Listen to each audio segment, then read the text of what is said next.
Hello viewers, कैसे हैं आप सब लोग। स्वागत है आपका मेरे YouTube channel study with doctor Pawan Oberoi पर। मैं doctor Pawan Oberoi, head of department faculty of commerce, Bhagwati college Meerut. Viewers, आज इस वीडियो में मैं आपसे डिस्कस करूंगा मेरठ यूनिवर्सिटी में जो आपका सीसस यूनिवर्सिटी मेरठ में एमकॉम सेकेंड ईयर में आपका पेपर है, प्राइवेट में और रेगुलर में।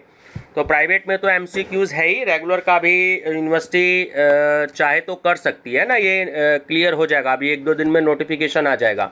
फिलहाल तो सेमेस्टर सिस्टम में तो डेस्क्रिप्टिव है और प्राइवेट में तो एमसीक्यूज़ है ही, एमकॉम सेकेंड ईयर में, एमए सेकेंड ईयर में, ठीक है।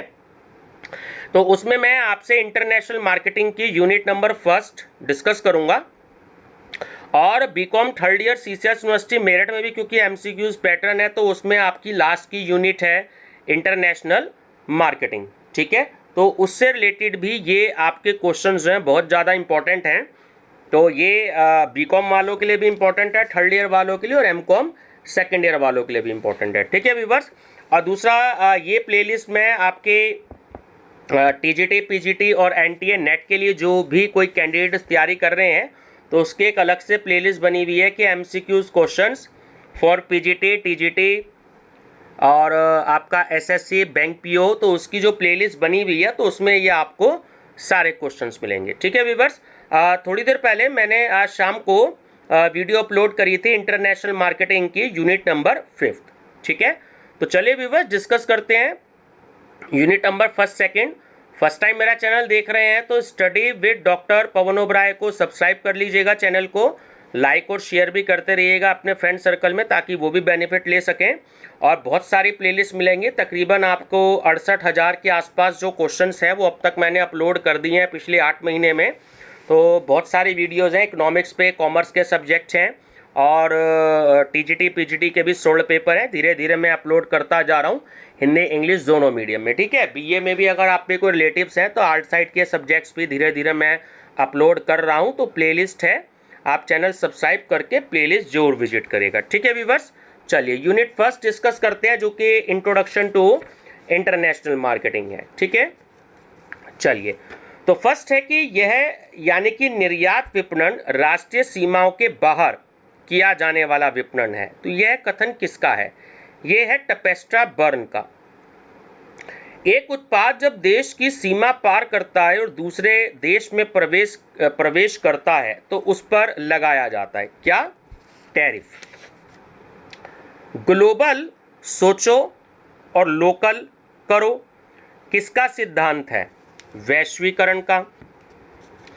दो उत्पाद की कीमतों में 3 देना किसका उदाहरण है? यह है विक्रय संवर्धन का, सेल्स प्रमोशन का। किसी विदेशी कंपनी से जुड़कर किसी उत्पाद या सेवा को उत्पादित करने को कहते हैं संयुक्त साहस, ज्वाइंट वेंचर। अंतरराष्ट्रीय विपणन मिश्रण के तत्वों का तालमेल सर्वाधिक है मूल्य से। एमएनसीज यानी मल्टीनेशनल कॉरपोरेशन अक्सर जुड़े होते हैं, देखिए, शोषण से भी, शक्ति से भी और बड़ा होना। तो ये सभी सही है, ऑप्शन नंबर डी। ईओक्यू का क्या अर्थ है? यानी कि full name economic order quantity, मितव्ययी आदेश मात्रा। अंतरराष्ट्रीय विपणन में विक्रय संवर्धन का उपाय नहीं है, ऋण पत्र, डिबेंचर्स। अंतरराष्ट्रीय विपणन में बिक्री का कौन सा प्रकार नहीं है? पत्राचार बिक्री, कॉरेस्पॉन्डेंस सेल्स। अंतरराष्ट्रीय विपणन की नमूना नीति में क्या शामिल नहीं है? क्रय नमूना। विपणन के मैदान में एक उत्पादक सफल होने के लिए कौन सी नीति अपनाता है? तो वो कीमत मिश्रण की रीति अपनाता है। भारतीय रुपये का अवमूल्यन किस वर्ष में किया गया था? ठीक है, ध्यान रखना, बहुत इंपॉर्टेंट क्वेश्चन है। सन 1949 में। डैश, भारत में निर्यात प्रोत्साहन योजना नहीं है, आयकर में रियायत, ठीक है, option C. Subway, mail box, KFC and World Gym fitness dash के उदाहरण कहलाते हैं, किसके? फ्रेंचाइजी के। द इंटरनेशनल इकोनॉमी पुस्तक के लेखक थे, तो वो थे पीटी एल्सवर्थ, ठीक है, पीटी एल्सवर्थ। अंतर्राष्ट्रीय तरलता की समस्या के प्रथम विचारक थे, तो वो थे रॉबर्ट ट्रिफिन। फॉरेन एक्सचेंज के लेखक थे गुस्टाव कैसल। अंतर्राष्ट्रीय व्यवसाय मॉडल है, तो वो है एक आधारभूत व्यवसाय तरीका।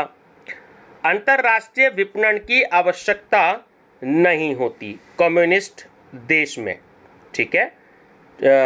प्रशुल्क को संकुचित अर्थ में निम्नलिखित में से किस अर्थशास्त्री ने प्रस्तुत किया, तो वो है प्रोफेसर एल्सवर्थ। एक देश की मुद्रा का मूल्य अन्य देशों के लिए क्या है, तो वो होती है विनिमय दर, एक्सचेंज रेट। एडम स्मिथ के अनुसार उत्पादन का एकमात्र साधन था श्रम। विदेशी बाजार में प्रवेश का सबसे सरलतम मार्ग है, तो वो है निर्यात करना। Economic relations and international trade के लेखक हैं, बहुत इंपॉर्टेंट है ये, आर डी दूधा, ठीक है, आर डी दूधा। कार्नेट क्या है, तो कार्नेट जैविक अंतरराष्ट्रीय तटकर प्रपत्र है। एक वैश्विक मुद्रा चलन में आ सकती है, बिल्कुल असंभव है ये। निम्नलिखित में से क्या रणनीतिक गठबंधन नहीं है, उत्पादन। किस शहर में अभी तक निर्यात प्रोसेसिंग क्षेत्र, एक्सपोर्ट प्रोसेसिंग जोन या शुष्क बंदरगाह नहीं है, वो है जयपुर में, ठीक है। अंतर्राष्ट्रीय व्यापार के लाभों को 3 प्रकार से मापने का तरीका किस अर्थशास्त्री ने बताया था, जैकब वाइनर ने। इंटरनेशनल ट्रेड के लेखक हैं, तो वो है प्रोफेसर टॉजिंग। मनी, क्रेडिट एंड कॉमर्स के लेखक हैं प्रोफेसर मार्शल। अंतर्राष्ट्रीय विपणन में शामिल है, तो देखिए घरेलू और विदेशी विपणन और अंतर्राष्ट्रीय व्यापार है ना, तो ये सभी शामिल हैं इसमें। नाफ्टा क्या है, नाफ्टा जो है वो एक स्वतंत्र व्यापार क्षेत्र है, ठीक है, इंग्लिश में कहते हैं हम इसे फ्री ट्रेड एरिया, है ना, FTA। कौन सी बाजार प्रवेशी रणनीति सबसे ज़्यादा संभावित लाभ और नियंत्रण प्रदान करती है, तो वो है उत्पादन। गेट से क्या आशय है, तो वो है प्रशुल्क और व्यापार पर सामान्य अनुबंध, ठीक है, journal agreement on tariffs and trade, ठीक है। जब एक फर्म वही विपणन रणनीतियों का प्रयोग विदेशों में करती है जो कि वह अपने देश में करती है, इसे संभवतः क्या कहते हैं, तो कहते हैं एक केंद्रीयता। The ABC of foreign exchange नामक पुस्तक के लेखक थे, तो वो थे Norman Crump. Introduction to international economy के लेखक हैं, तो वो है डेलबर्ट ए स्नाइडर। बाजार विभाजन के क्या तरीके हैं, तो वो है एक्सेसिबिलिटी और उत्तरदायित्व। बाजार विभक्तीकरण का एक उद्देश्य नहीं है, तो वो है लागतों को कम करना। निम्नलिखित में से कौन सा अंतर्राष्ट्रीय बाजार में आर्थिक वातावरण को प्रभावित नहीं करता, तो वो है तकनीकी आधुनिकीकरण। नवाचार को सबसे पहले डैश में लागू किया जाता है, नवाचार को इंग्लिश में कहते हैं इनोवेशन, तो वो लागू किया जाता है उच्च विकसित देशों में। अंतर्राष्ट्रीय विपणन वातावरण निम्न में से किससे बना है, तो लघु वातावरणिक शक्तियां, दीर्घ वातावरणिक शक्तियां और बृहद वातावरणिक शक्तियां, तो इन सभी से बना है। अंतर्राष्ट्रीय विपणन के कारण मुद्रा प्रसार सामान्य रहता है।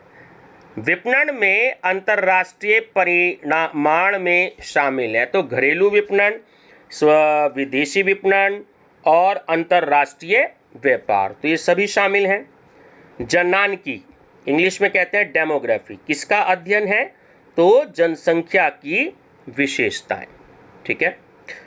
निम्नलिखित में से कौन सा व्यवहार अवैध है? तो समांतर वितरण और ग्रे मार्केटिंग और काला बाजारी, तो ये सभी हैं।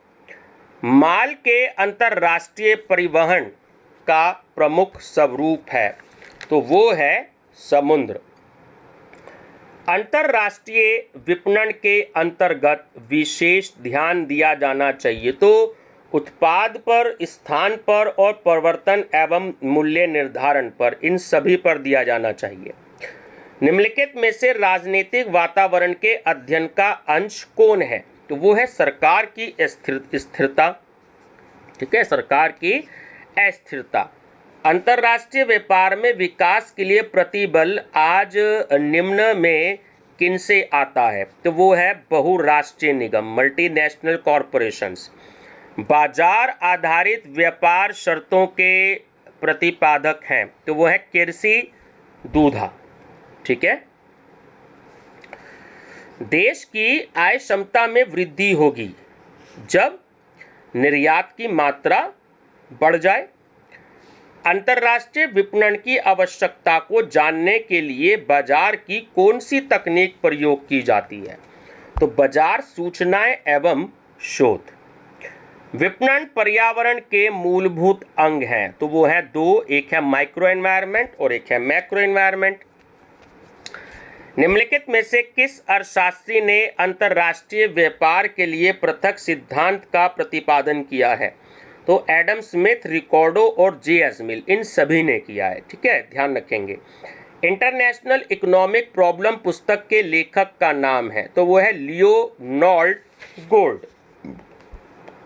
निम्नलिखित में से कौन वैश्विक विपणन के मूल्य को प्रभावित नहीं करता है? तो वो है घरेलू विपणन के उद्देश्य।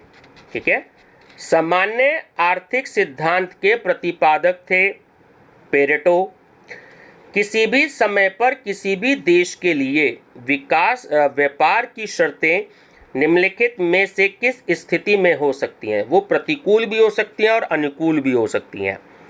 ग्रह देश के प्रति मजबूत झुकाव एक संकेत है, तो एक केंद्रीयता। वर्तमान में अंतर्राष्ट्रीय बाजारों में प्रवेश का सबसे बहुप्रचलित तरीका है, तो वो है प्रत्यक्ष विदेशी निवेश, है ना, फॉरेन डायरेक्ट इन्वेस्टमेंट, एफडीआई। निम्नलिखित में से कौन सा अंतर्राष्ट्रीय व्यापार के परिचालन का रूप नहीं है? तो वो है पर्यटन एवं परिवहन। विदेशी बाजार के चयन का निम्न में से कौन सा विशेष विश्लेषण का अंश नहीं है? तो वो है भौगोलिक स्थापन। टैश को यह कहते उद्धृत किया जाता है कि प्रत्येक व्यक्ति कुछ बेचते हुए जीता है, तो वो है रॉबर्ट लुइस स्टीवेंस। उस देश को उन चीज़ों का निर्यात सस्ते दामों में करना चाहिए जो कि वह उत्पादित कर सके। इस सिद्धांत को क्या कहा जाता है? तो उसे कहा जाता है अप्रचलित लाभ। एक कंपनी अंतर्राष्ट्रीय बाजार में विभिन्न निर्णय लेती है। उनमें से पहला निर्णय होता है कि वैश्विक वातावरण को देखना। ग्रीन वॉशिंग के डैश के व्यवहारों से संबंधित है, तो पर्यावरणीयता मित्रता के झूठे आभास सृजन करने का प्रयास। विज्ञापन उद्देश्य के निर्धारण की डगमार विधि की अवधारणा किसने दी थी? तो वो दी थी रसल एच कोली ने। ठीक है, रसेल भी लिखा होता है कई बुक्स में, रसल भी लिखा होता है, तो रसेल एच कोली। तकनीकी रूप से ई कॉमर्स विक्रय का कौन सा रूप है? तो वो है प्रत्यक्ष विक्रय। वितरण वाहिकाओं की क्रियाओं का समापन किसके साथ होता है? अंतिम उपभोक्ता के साथ। निम्नलिखित में से कौन सा भारत में वैश्वीकरण का कारण नहीं है? वो है हीनार्थ प्रबंधन, डिफिशिट फाइनेंसिंग। कीमत किस तरह का शब्द है? तो कीमत जो है वो एक सापेक्ष तरह का शब्द है। बाजार विभाजन का उद्देश्य है, तो वो है ऑप्शन बी कि उपभोक्ता के बदलते पैटर्न को मापना। बहुराष्ट्रीय विपणन से संबंधित कंपनी है, ठीक है, तो कोका कोला, मोटरोला और IBM ये सभी हैं। अंतर्राष्ट्रीय विपणन में सम्मिलित है तो देखिए आयात, निर्यात और निर्यात हेतु आयात, तो ये भी तीनों तरीके के सम्मिलित हैं। अंतर्राष्ट्रीय विपणन कैसी प्रक्रिया है, तो ये एक बहुराष्ट्रीय प्रक्रिया होती है। अंतर्राष्ट्रीय विपणन में जोखिम होता है अधिक। अंतर्राष्ट्रीय विपणन में किनका विक्रय किया जाता है, तो वस्तुओं का, सेवाओं का और विचारों का, इन सभी का किया जाता है। निम्न में से कौन अपर्याप्त विकसित देशों में महत्वपूर्ण भूमिका निभाता है, क्योंकि यह गुणात्मक गतिविधि है, तो वो है विपणन, मार्केटिंग। इनमें से कौन सा अंतर्राष्ट्रीय मूल्य निर्धारण का दृष्टिकोण नहीं है, तो वो है गैर ट्रेडिंग मूल्य, है ना, non trading price. SAFTA, SAARC, ASEAN और ब्रिक्स निम्न में से किस समूह से संबंधित है, तो वो है एशियन आर्थिक से। भूमंडलीय ब्रांड का अर्थ है, तो वो होता है विश्व भर में एक ब्रांड। पैकेजिंग का आधारभूत कार्य क्या होता है, देखिए विज्ञापन देना भी, सुरक्षा करना भी और पहचान भी, तो ये सभी है सही आंसर। एकमात्र निर्यात दस्तावेज जो माल के स्वामित्व को स्थापित करता है, तो वो कहलाता है बीजक, इनवॉइस। विक्रय की प्रक्रिया में अंतिम चरण है, तो वो होता है दृष्टिकोण, अप्रोच। मैस्लो के अनुसार दैहिक आवश्यकताओं में शामिल है, तो देखिए भोजन, कपड़ा और मकान ये सभी शामिल होते हैं। विपणन पर किए गए व्यय को माना जाता है, तो उसे हम कहते हैं विनिर्माण।